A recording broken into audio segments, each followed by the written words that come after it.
Captain Jake Morrison sat in his command chair on the bridge of the human ship New Dawn. The stars outside looked peaceful, but his mind was not at peace. In 2 hours, they would reach Nexus Prime, the biggest trading station in this part of the galaxy. Jake had been looking forward to this moment for months. This was humanity's chance to join the Galactic Trade Consortium. The mission was simple in theory. Meet with the Cathara diplomat who controlled trade permits for new species. Get approval for humans to trade with other alien races. Go home as heroes. But Jake had a feeling things would not be that easy.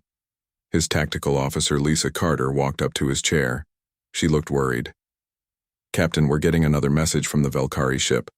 It's the same warning as before." Jake sighed. "Put it on screen."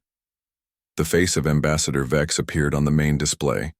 The Velkari looked like a cross between a lizard and a bird, with bright blue feathers and yellow eyes. Vex was shaking his head slowly.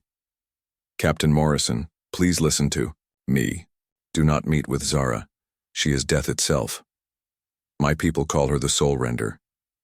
3 years ago, our greatest warrior went to negotiate with her. He was brave and strong, a hero who had fought in 100 battles. When he looked into her eyes, he screamed once and fell dead. His heart simply stopped beating. The transmission ended. Jake rubbed his temples.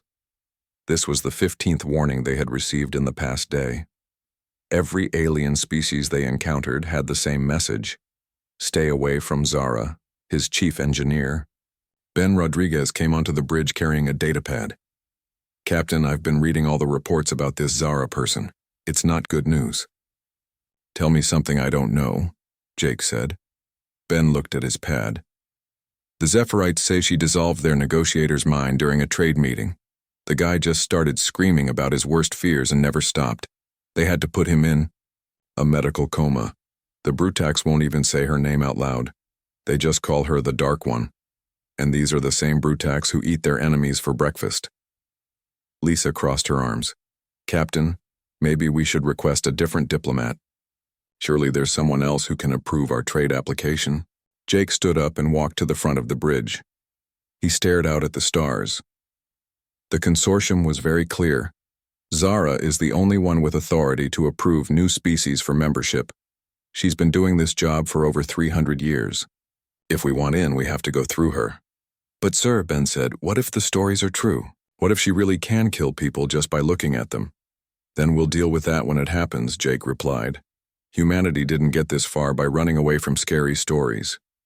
The communication system beeped again. Lisa checked the incoming message. "It's from Nexus Prime Station Control. They're asking if we really intend to meet with Zara. They sound scared." Jake walked back to his chair. "Tell them yes. We're here on official business." An hour later, they received another message. This time it was from the station commander, a Brutrak named Gorth. Brutax were 8 feet tall with thick gray skin and muscles like rocks.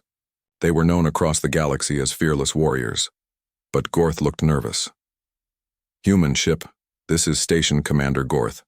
I must warn you about the one you seek to meet. Zara is not like other beings. She feeds on the life force of those who approach her. Many brave souls have tried to face her. None have survived with their minds intact. Please reconsider your mission." After the message ended, Jake noticed that his crew was looking at him with concern. Even Lisa, who had been with him through dozens of dangerous missions, seemed worried. "Captain," she said quietly, "maybe there's some truth to these warnings. Every single species is saying the same thing. That's not normal." Jake thought about this. It was true that he had never seen such universal fear about one person. Usually, different alien species had different opinions about things, but everyone agreed that Zara was dangerous. His communication officer, Amy Chen, spoke up from her station. "Sir, I'm picking up transmissions from other ships near the station. They're all talking about us. Word is spreading that humans are going to meet with Zara. Some of them are placing bets on how long we'll survive." "How encouraging," Jake said with a dry smile. Ben walked over to the captain's chair. "Sir, I've been thinking.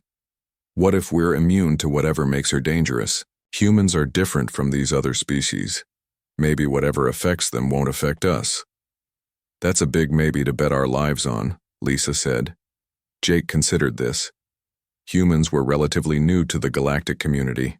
They had only made first contact with aliens 10 years ago. In that time, they had discovered that humans were different in many ways. They were more resistant to certain diseases. They could eat foods that were poisonous to other species. Their brains worked differently, too. Maybe Ben is right, Jake said. Maybe we're overthinking this. We won't know until we try. The ship's computer announced that they were approaching Nexus Prime. Jake could see the massive station growing, larger on the main screen. It looked like a giant metal city floating in space, with ships from dozens of different species docked around it. "Captain," Amy said, "Nexus Prime is requesting to speak with you personally. Put them through." The station commander appeared on screen again. Behind him, Jake could see other aliens gathered around, all looking worried. "Captain Morrison, I must ask you one final time to reconsider. Zara has requested to meet with you in 1 hour. The diplomatic chambers have been cleared. My security teams refuse to go near that section of the station when she is there. If you go through with this meeting, you will be completely alone with her." Jake stood up straight. "Commander Gorth, I appreciate your concern, but humanity needs to join the consortium. If meeting with Zara is the only way, then that's what I'll do." Gorth shook his massive head. "Then may your gods have mercy on your soul, human." Gorth out. The transmission ended. The bridge was quiet for a moment. "Well," Jake said, "I guess we're really doing this." Lisa put her hand on his shoulder. "Captain, you don't have to go alone. Take a security team." "No," Jake replied. "If Zara really can kill people with her mind, a few more humans won't make a difference. Besides, going in with weapons might send the wrong message." Jake looked around at his crew. These people had followed him across the galaxy. They trusted him to make the right decisions. He hoped he was making the right decision now. "Dock the ship," he ordered. "I have a monster to meet." Jake walked through the corridors of Nexus Prime Station. The place was almost empty. Usually the station was crowded with aliens from dozens of different species, all doing business and making deals. But today, the hallways were quiet. Jake's footsteps echoed off the metal walls. He passed a group of Velkari traders who were packing up their goods in a hurry. When they saw him, they stopped what they were doing and stared. One of them pointed at him and said something in their language. Jake didn't understand the words, but their tone was clear. They thought he was walking to his death. A security guard, one of the insect-like klaxons, skittered up to him. "Human, are you sure you want to do this? There is still time to turn back. No one will think less of you." Jake paused. "Has anyone ever tried to talk to her? I mean, really, talk, not just negotiate?" The klaxon's antennae twitched with confusion. "Talk to her? She is not someone you talk to. She is someone you fear. She is death and madness given form." "But has anyone tried?" Jake pressed. The guard thought for a moment. I do not know. Most who meet her do not survive long enough to have a conversation." Jake nodded and continued walking. The diplomatic section of the station was completely empty. His footsteps seemed louder here. Emergency lights cast strange shadows on the walls. He noticed that even the cleaning robots had been removed from this area. As he got closer to the diplomatic chambers, Jake began to feel something strange. It started as a small feeling in his stomach, like butterflies before a big test. But then it grew stronger. By the time he reached the door to the meeting room, he felt like someone was walking over his grave. The door was made of some kind of dark metal that seemed to absorb light. There was no handle, just a sensor pad. Jake pressed his hand against it. The door made a deep sound, like a giant breathing, and slowly opened. The room inside was dark. Not completely black, but dim enough that Jake had to let his eyes adjust. The walls were covered in symbols from different alien languages. Some of them seemed to move when he wasn't looking directly at them. The air felt thick, like trying to breathe underwater. Jake stepped inside.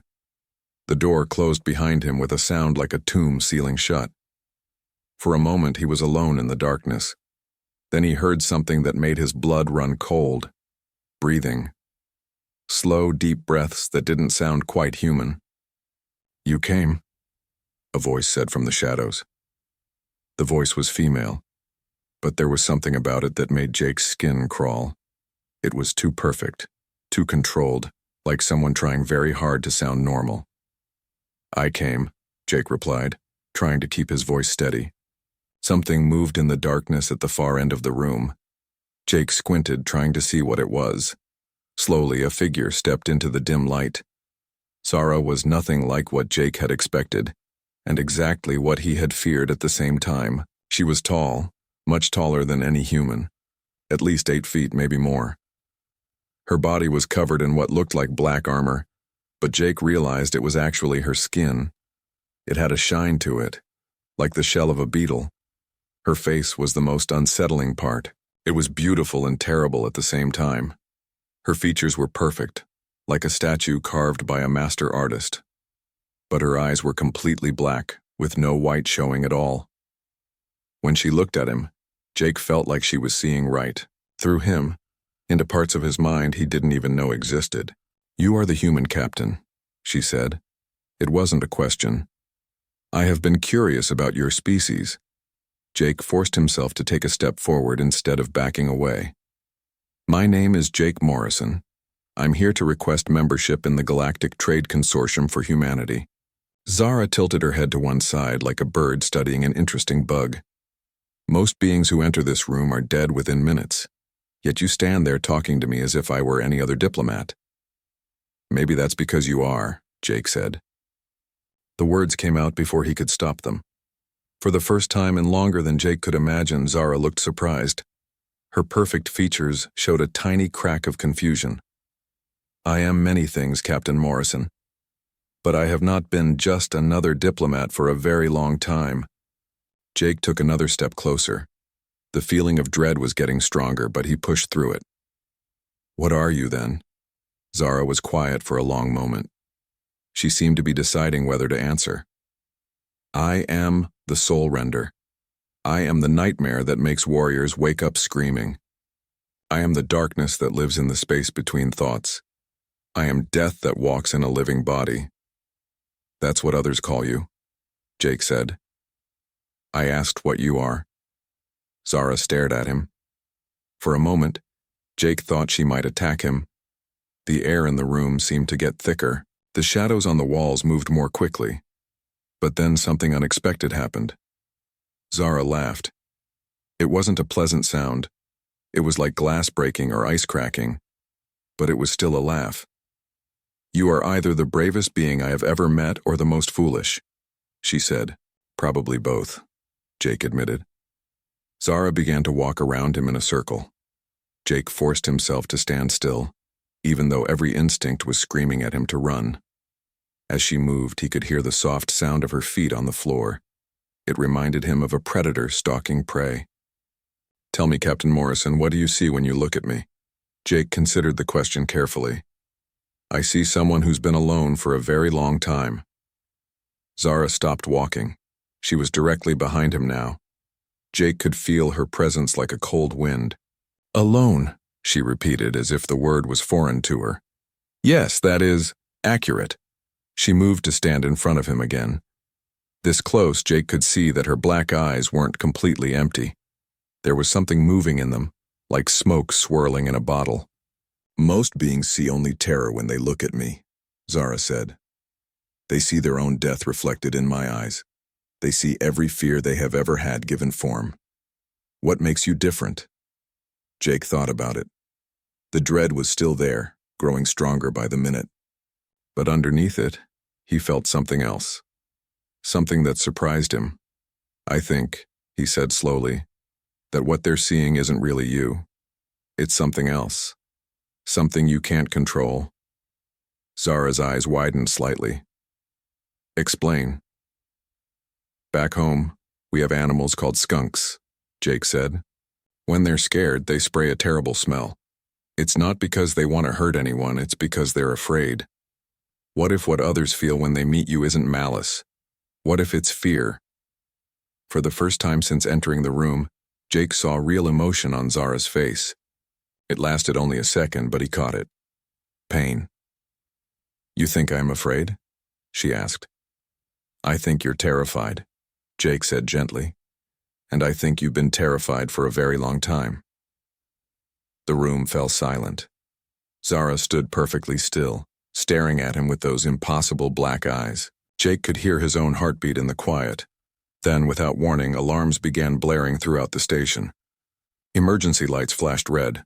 A voice came over the station's communication system. "All personnel, this is Commander Gorth. We have multiple Brutrak warships approaching the station. They are not responding to our communications. All civilians should move to safe areas immediately." Zara's head snapped toward the ceiling, as if she could see through it to the ships outside. When she looked back at Jake, her expression had changed completely. The brief moment of vulnerability was gone, replaced by something cold and dangerous. "It seems our conversation will have to wait," she said. "Your presence here has attracted unwanted attention." Jake felt a chill that had nothing to do with the room's temperature.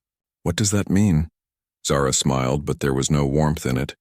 "It means, Captain Morrison, that things are about to become very interesting indeed." The alarms continued to blare as Jake and Zara stood facing each other in the diplomatic chamber.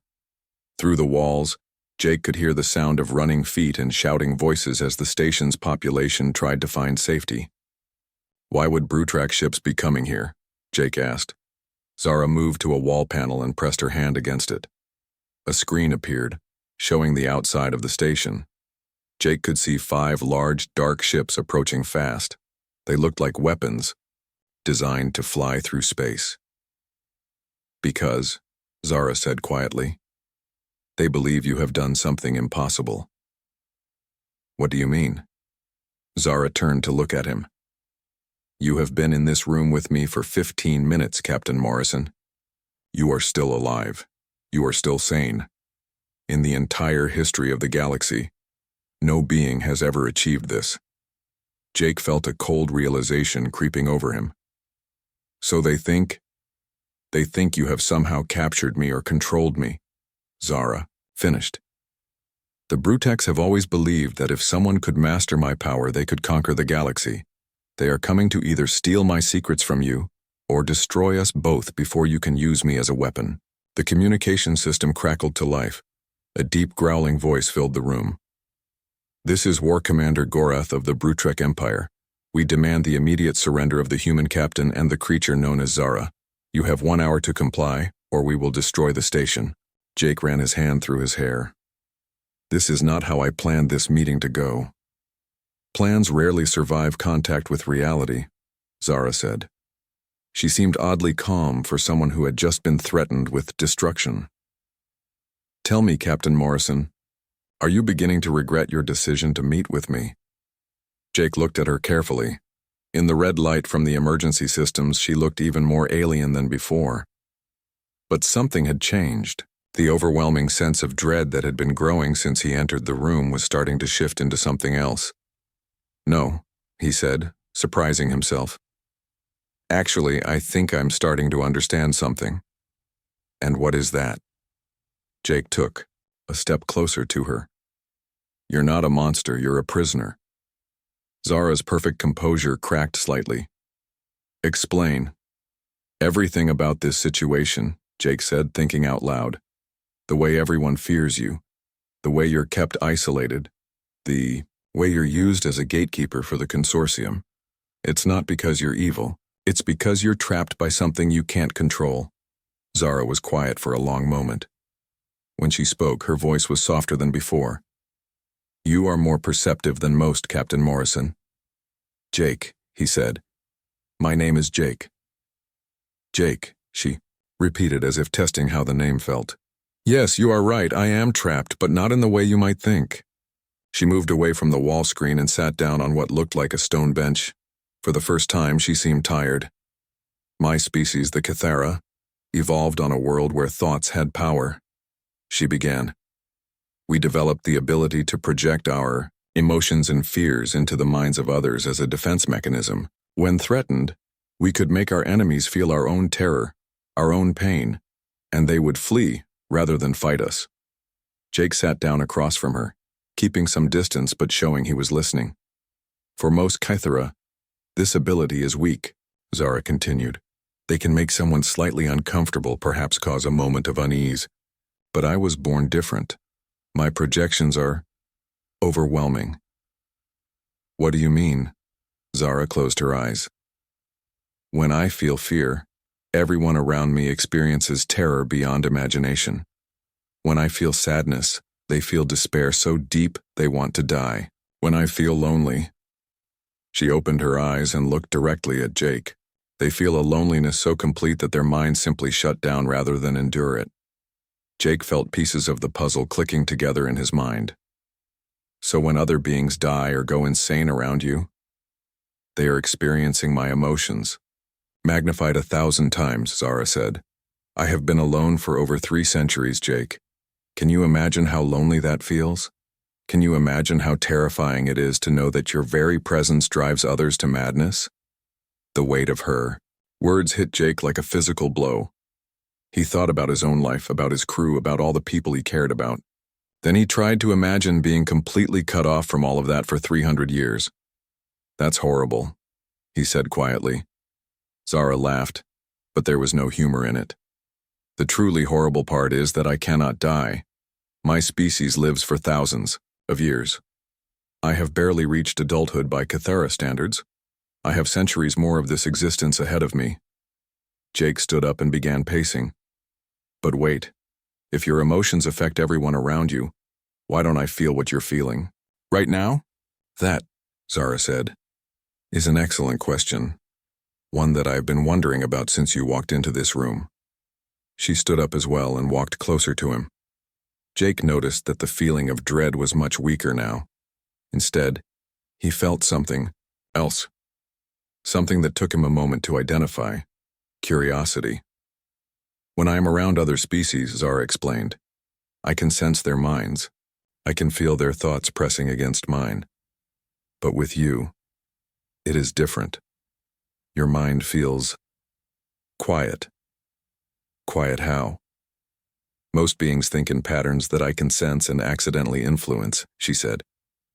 But human minds seem to work differently. Your thoughts move in ways that do not trigger my projections as strongly. Jake stopped pacing. So humans are naturally resistant to your abilities? It appears so.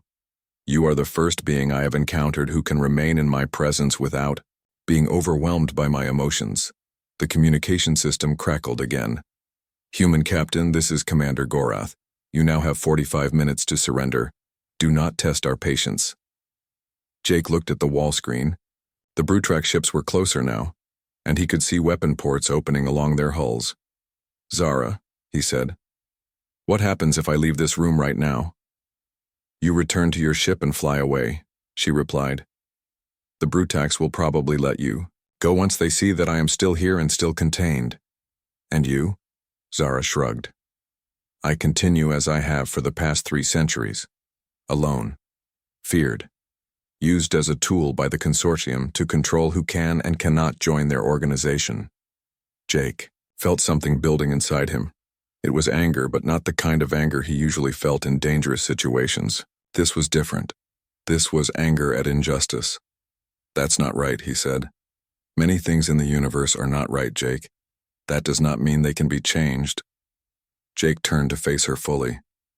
What if they could be changed? What if there was a way for you to not be alone anymore? For the first time since he had met her, Zara looked uncertain. What are you suggesting? I'm suggesting that maybe humanity can help you, Jake said. You said our minds work differently. What if that means we can be around you without being hurt by your projections? Even if that were true, Zara said, what would be the point? Your species would gain nothing by associating with me. Jake smiled. You'd be surprised what humans are willing to do just because it's the right thing to do. Zara stared at him for a long moment. In her black eyes, Jake could see something he hadn't noticed before: hope. It was small and fragile, like a candle flame in a strong wind, but it was there. You would risk your entire species' future just to help me? She asked. Not just to help you, Jake said. To help everyone. Think about it. If humans can safely interact with Kithra, maybe we can help bridge the gap between your people and the rest of the galaxy. Maybe this isolation doesn't have to continue. The hope in Zara's eyes grew brighter, but then the communication system crackled again, and reality crashed back down on them. Time is running out, humans. We are preparing to fire. Zara's expression hardened. It does not matter what possibilities exist, Jake. We will both be dead in 30 minutes unless we surrender to the Brutax. Jake looked at her, then at the screen showing the approaching warships. An idea was forming in his mind. It was crazy and dangerous and probably impossible. But it might be their only chance. Zara, he said. What happens when you're really scared? Zara looked at Jake with confusion. What do you mean, what happens when I'm scared? You said your emotions project into other minds, Jake explained quickly. What's the strongest emotion you've ever felt? Zara was quiet for a moment, thinking. Terror, she said finally, complete overwhelming terror. It happened once, about 50 years ago. A group of Zephyrite assassins tried to kill me while I slept. When I woke up and saw them, I was so frightened that... What happened? Everyone on that side of the station collapsed, Zara said quietly. Some died instantly. Others went insane and had to be put in medical comas. The terror I felt was so intense that it fried their minds completely. Jake felt a chill, but he pressed on. How far did it reach? Nearly a mile through the station's hull, Zara replied. Why are you asking me this? Before Jake could answer, the lights in the room suddenly went out completely. Emergency power kicked in a moment later, bathing everything in a dim red glow. The communication system sparked and went dead. They're jamming our communications, Jake said. The Brutax are getting ready to attack. Through the wall screen, they could see the 5 warships moving into attack formation around the station. Jake could see weapon ports glowing with energy as they prepared to fire. Jake, Zara said, I think you should leave now. Get back to your ship while you still can. No, Jake said firmly. I'm not leaving you. Zara stared at him. You would die for someone you just met. I would die for what's right, Jake replied. And leaving you here alone is not right. For a moment, neither of them spoke. Then Jake heard something that made his blood run cold. His communication device was beeping. Someone from his ship was trying to reach him. He activated the device. Lisa's voice came through, full of static and fear. Captain, can you hear me? The Brutax are demanding we leave immediately or they'll destroy us along with the station. What are your orders? Jake looked at Zara, then at the screen showing the enemy ships. Lisa, get the crew to safety. Take the ship and get out of here. Sir, what about you? Don't worry about me, Jake said. That's an order. Captain, we're not leaving without you. You are, if I order it, Jake said firmly. Go. Now. He turned, off the communication device before Lisa could argue further. When he looked up, Zara was watching him with an expression he couldn't read. You just sent away your only means of escape, she said. Yeah, Jake replied. I guess I did. Why? Jake thought about how to explain it. Because running away won't solve anything. The Brutax will just keep using you as a weapon. The other species will keep living in fear, and you'll keep being alone. I can't fix all of that by running away. Zara moved closer to him. You really don't understand what you've done, do you? You've condemned yourself to death for someone you barely know. Maybe, Jake said. Or maybe I've found a way to change everything. Before Zara could ask what he meant, the station shook violently. The Brutax had fired a warning shot. Jake, Zara said urgently. They're going to kill everyone on this station. Thousands of innocent beings will die because of me. Jake could see the pain in her eyes. 3 centuries of isolation had taught her to blame herself for everything that went wrong around her. No, he said. They're going to die because the Brutax are bullies who use fear to get what they want. But maybe we can stop them. How? Jake took a deep breath. By giving them something to be afraid of. Understanding dawned in Zara's eyes. You want me to project terror at them? Not just terror, Jake said. The worst terror you've ever felt. Make them feel what you felt when those assassins tried to kill you. Zara shook her head. Jake, I can't control it that precisely. If I project emotions that strong, they'll affect everyone within miles. Every person on this station will die, or go insane. What if you're not projecting to everyone? Jake asked. What if you're projecting to just the Brutax? That's impossible. I can't choose who receives my projections. Jake moved closer to her. But what if you could focus on their minds specifically? What if you had an anchor point, something to help you direct the projection? I don't understand. Jake reached out slowly and took her hand. The moment their skin touched, something electric passed between them. Zara gasped and tried to pull away, but Jake held on gently. I can feel your mind, she whispered, but it's different, calmer, like a still lake instead of a raging storm. Then use me as a filter, Jake said. Project your emotions through me and I'll help you direct them toward the Brutax. Zara stared at him in shock. That could kill you. You might be resistant to my projections, but channeling that much raw emotion through your mind? No one has ever survived something like that. The station shook again, harder this time. Jake could hear explosions in the distance. They're attacking. Civilian areas now, he said. How many people are going to die if we don't try something? Zara closed her eyes. When she opened them again, Jake could see that she had made her decision. If we do this, she said, there's a good chance we'll both die. Then we'll die together, Jake replied. That's better than you dying alone. For the first time in 300 years, Zara smiled. It was small and sad, but it was real. Very well, she said. But I need you to understand something first. To project emotions that strong, I'll have to let down all the barriers I've built around my mind. You'll feel everything I've felt for the past 3 centuries. All the loneliness, all the fear, all the pain. Are you sure you can handle that? Jake squeezed her hand. I'm sure. Zara nodded and closed her eyes. Then think about the Brutax. Picture their ships in your mind. Focus on them as hard as you can. Jake did as she asked. He imagined the 5 warships outside, filled with soldiers who thought they could bully and intimidate anyone they wanted.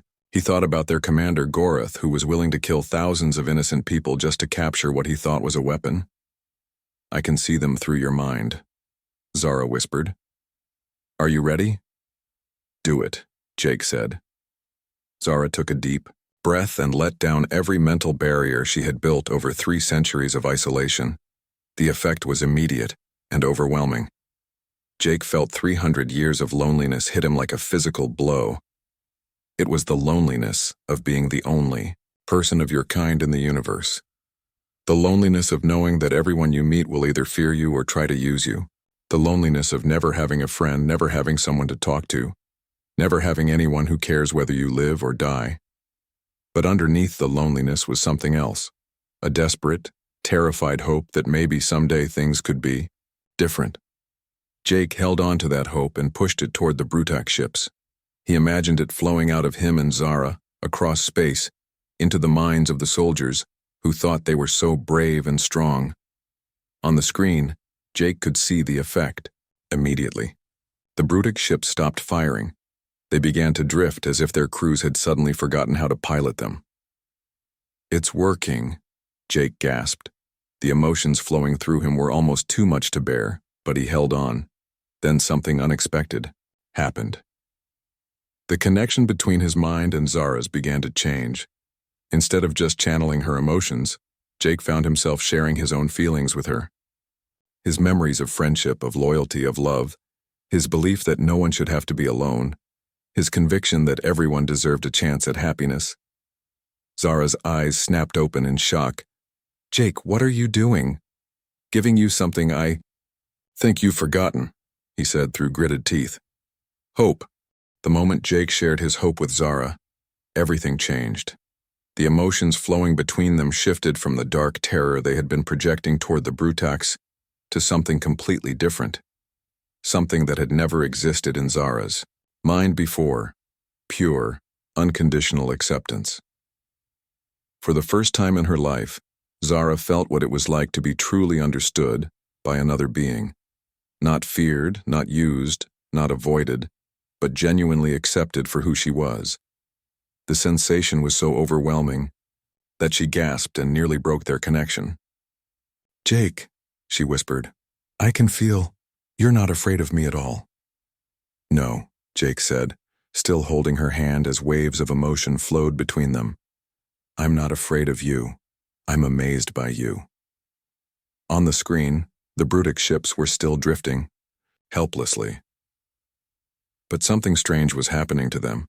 Instead of the panic and terror Jake had expected to see, the crews seemed to be calming down. Through their shared connection, Jake could sense what was happening.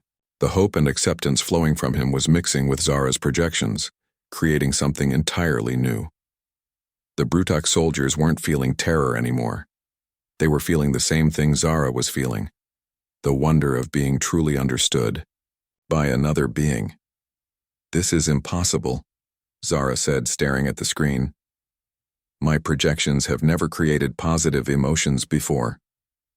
Jake smiled, even though the effort of maintaining their connection was exhausting him.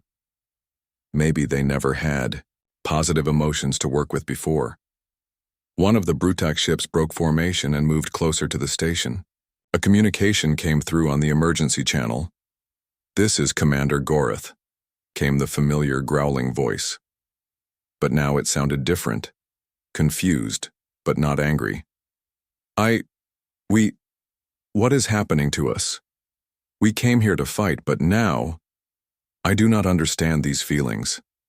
Jake looked at Zara. "Can you talk to them through the projection?" I think so," Zara said. She had never tried to communicate through her abilities before, but with Jake's mind supporting hers, she felt like she could do anything. She focused on the Brutak commander's mind and spoke, her voice carrying across space through the psychic connection. "Commander Gorath, you are feeling what I have longed to feel for 3 centuries. Acceptance and understanding. This human, Jake Morrison, has shown me that it is possible for different beings to connect without fear or hatred." There was a long pause. Then Gorath's voice came back, sounding shaken. "You are the soul render? But these feelings, they are not of terror or death. They are peaceful." "I am Zara," she replied through the connection. "And I am tired of being the soul render. I want to be something else, something better." Jake felt Zara's emotions shifting again. The loneliness was still there, but it was being overwhelmed by something much stronger. Gratitude. Gratitude that she was no longer alone. Gratitude that someone had cared enough to try to understand her. The gratitude was so intense that it began to project outward, beyond just the Brutak ships. Jake could sense it spreading throughout the station, reaching every being who was hiding in fear. In the corridors of Nexus Prime, something miraculous was happening. Aliens who had been cowering in terror suddenly felt a wave of peace wash over them. Velkari traders stopped packing their goods and looked around in wonder. Klaxon security guards emerged from their hiding places with expressions of amazement. Even Commander Gorth, the massive Brutak station commander, came out of his secure bunker with tears in his eyes. "Jake," Zara said, her voice filled with, they're not afraid anymore. None of them are afraid." Jake nodded, but he was beginning to feel the strain of channeling so much emotion. His vision was starting to blur and his legs felt weak. "I think," he said with effort, "we should probably stop soon. I don't know how much more of this I can handle." Zara looked at him with concern. She could sense his exhaustion through their connection. "Yes, of course, but Jake, before we break the link, there's something I need to tell you." "What?" Zara moved closer to him, until they were standing just inches apart. "In all my centuries of existence, no one has ever looked at me the way you do. No one has ever seen past what I am to who I could be. You have given me something I thought was impossible, a future worth living." Jake met her eyes. Those black depths that had seemed so terrifying when he first entered the room now looked beautiful to him. They reflected not emptiness but infinite possibility. You're going to have that future, he promised. We're going to make sure of it. Zara smiled, and for the first time in 300 years, it was a smile of pure joy. I believe you, she said then, before Jake could react. Zara leaned down and kissed him. The moment their lips touched, the psychic connection between them exploded into something beyond words. Every barrier, every wall, every defense that Zara had built around her heart simply melted away. For the first time in her life, she allowed herself to feel love. The wave of emotion that resulted was so powerful, it reached every corner of the station and beyond.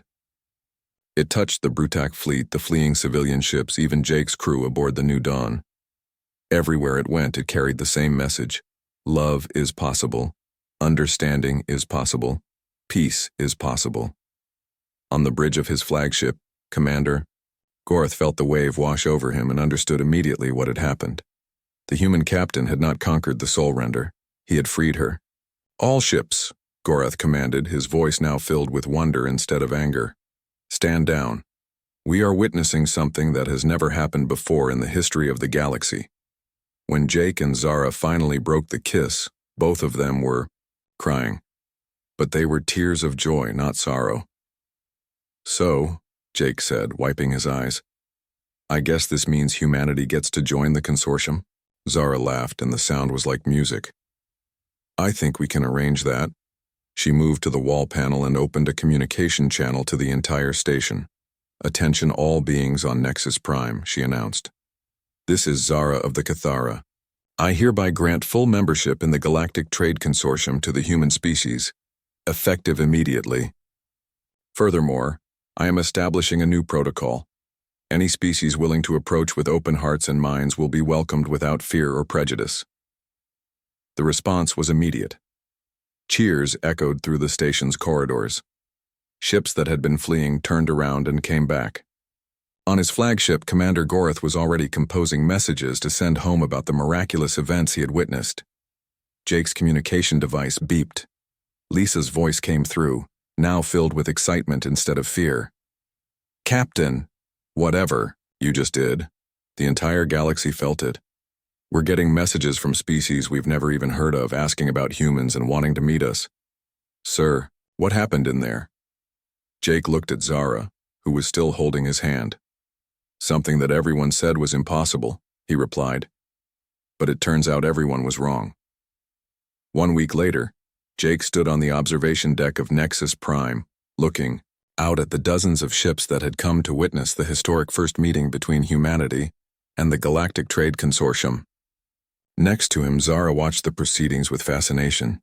She was different now. The terrifying aura that had surrounded her for centuries was gone, replaced by an unmistakable sense of peace and contentment. She still looked alien and imposing, but now beings approached her with curiosity instead of fear. Any regrets? Jake asked. Zara considered the question. About which part? Joining with your species in the consortium? Giving up my role as the galaxy's most feared being? Or falling in love with a human captain who was supposed to be killed by my very presence? Any of it, Jake said with a smile. Zara leaned down and kissed him again, much more gently this time. No regrets, she said. For the first time in my life, I'm exactly where I want to be. In the distance, Jake could see his ship, the New Dawn, docked alongside vessels from dozens of different species. His crew was busy meeting with alien diplomats, scientists, and traders, building the foundation for humanity's future in the galaxy. But the most important thing wasn't the trade agreements or the technology exchanges or the new alliances. The most important thing was standing right next to him, proof that understanding could overcome fear, that love could conquer hatred, and that sometimes the most dangerous-looking monsters were just lonely souls waiting for someone brave enough to offer friendship. Jake squeezed Zara's hand and smiled. Everyone had said she would slay him. But instead, she had given him something far more valuable, a future filled with infinite possibilities, and someone special to share it with. Their galaxy would never be the same, and that was exactly how they wanted it.